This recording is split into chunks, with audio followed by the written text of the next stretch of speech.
तो एक बार फिर से एक बड़ा खतरा दुनिया पर मंडराने लगा है। देखिए, जिस तरीके के हालात बन रहे हैं उनको लेकर लगने लगा है कि आने वाले वक्त में सऊदी अरब और ईरान युद्ध के मैदान में होंगे।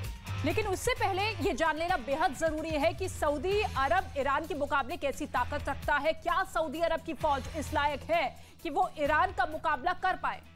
अगर ईरान ने अपने ड्रोन से सऊदी अरब पर इस तरह से हमला कर दिया तो इसका नतीजा क्या होगा, सबसे पहले यह समझना बेहद जरूरी है।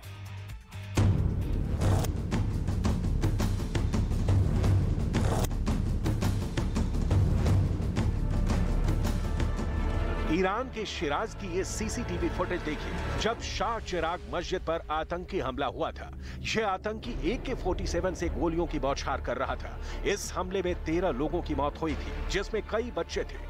अब ईरान इसी हमले का बदला लेना चाहता है और ईरान के जनरल ने साफ कर दिया है कि उनके टारगेट पर कौन है।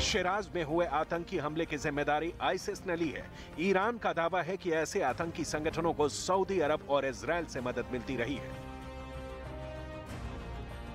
सवाल है, क्या ईरान सऊदी अरब या फिर इजराइल पर हमला करेगा? अगर ऐसा हुआ तो पश्चिम एशिया में एक बहुत बड़े युद्ध की शुरुआत हो जाएगी। सऊदी अरब ईरान के मुकाबले कैसी पावर है? क्या सऊदी अरब की फौज इस लायक है कि वो ईरान का मुकाबला कर सके? अगर ईरान ने अपने ड्रोन से सऊदी अरब पर हमला किया तो नतीजा क्या होगा? क्या युद्ध में सऊदी अरब ईरान को टक्कर दे पाएगा?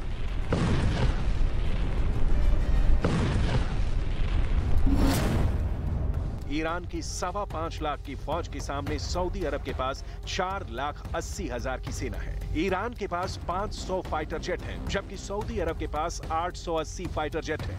ईरान के पास 398 छोटे बड़े पानी के जहाज और फास्ट बोट हैं, जबकि सऊदी अरब के पास 55 जहाजों की ही नेवी है।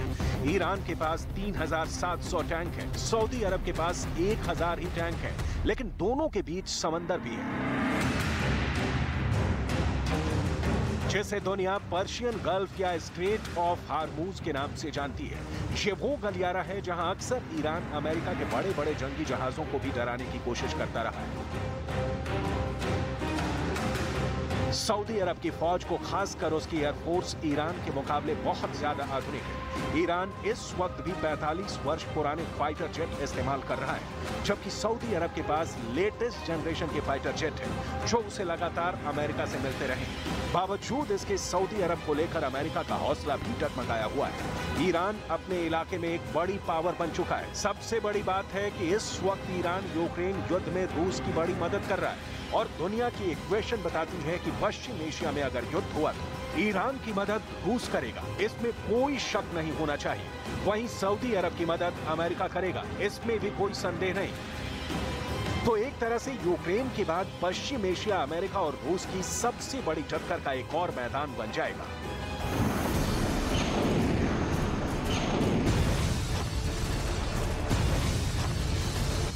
ईरान क्या वाकई शिराज में हुए आतंकी हमले का बदला लेगा?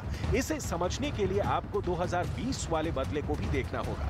इसलिए एक बार फिर आपको ले चलते हैं जनवरी 2020 में, जब जनरल कासिम सुलेमानी की हत्या के बाद ईरान ने अमेरिका से बदला लिया था। जनरल सुलेमानी की हत्या बगदाद में की गई थी, जब 3 जनवरी 2020 को अमेरिका के एक ड्रोन हमले में उनकी जान ली गई। ये सब अमेरिका के तत्कालीन राष्ट्रपति डोनाल्ड ट्रंप की मंजूरी के बाद हुआ था। ईरान ने इसके लिए अमेरिका और इजराइल दोनों को जिम्मेदार ठहराया था। ये ईरान के खिलाफ हुए टारगेट किलिंग में सबसे बड़ा हमला था। ईरान ने इसका बदला भी लिया जब उसने इराक में मौजूद अमेरिका के एक मिलिट्री अड्डे पर कई मिसाइलों से हमला किया था। यानी ईरान के खिलाफ ऐसे हमले का जवाब जरूर मिलेगा, ये ईरान ने बता दिया था। ईरान में चल रही मौजूदा उठापटक में भी अमेरिका, इजराइल और सऊदी अरब का हाथ बताया जा रहा है, चाहे वो हिजाब के खिलाफ विरोध में हिंसा हो या फिर शिराज में हुआ आतंकी हमला।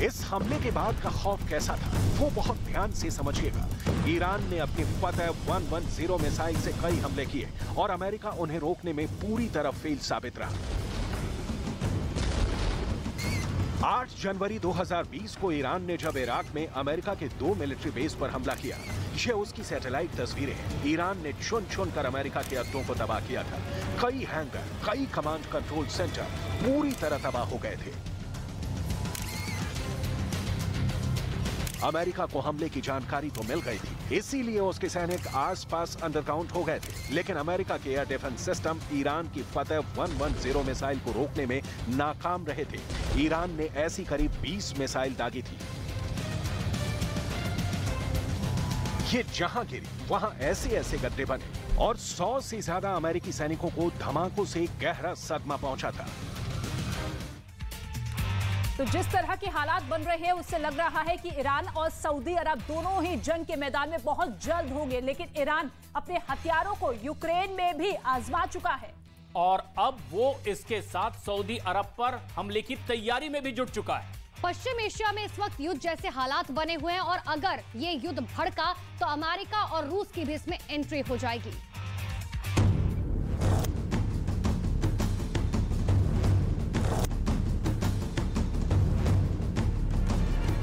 इस बार भी अमेरिका का दावा है कि उसके पास ऐसी खुफिया जानकारी है जिसमें अमेरिका के नागरिकों को टारगेट किया जा सकता है। You have information that is precise, that is credible, that could potentially pose a threat to the American citizen community. Of course, we will follow all obligations under that policy. लेकिन इस बार America Iran के direct target पर होगा, कहना मुश्किल है। ना ही Britain के अड्डों पर ईरान की नजर टेढ़ी होगी। इस लिहाज से ईरान के इलाके में 2 सबसे बड़े दुश्मन ही हैं। पहला है सऊदी अरब और दूसरा है इजराइल। शिराज में हुए आतंकी हमले के बाद ईरान की पब्लिक भी चाहती है कि बदला लिया जाए।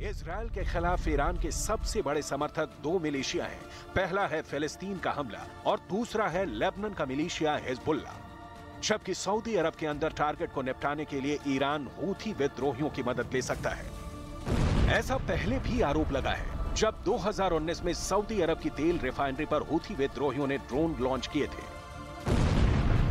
तब पूरी दुनिया में तेल के दामों में अचानक खलबली मच गई थी और कहा जा रहा था कि तेल की सप्लाई लंबे वक्त तक बाधित हो सकती है।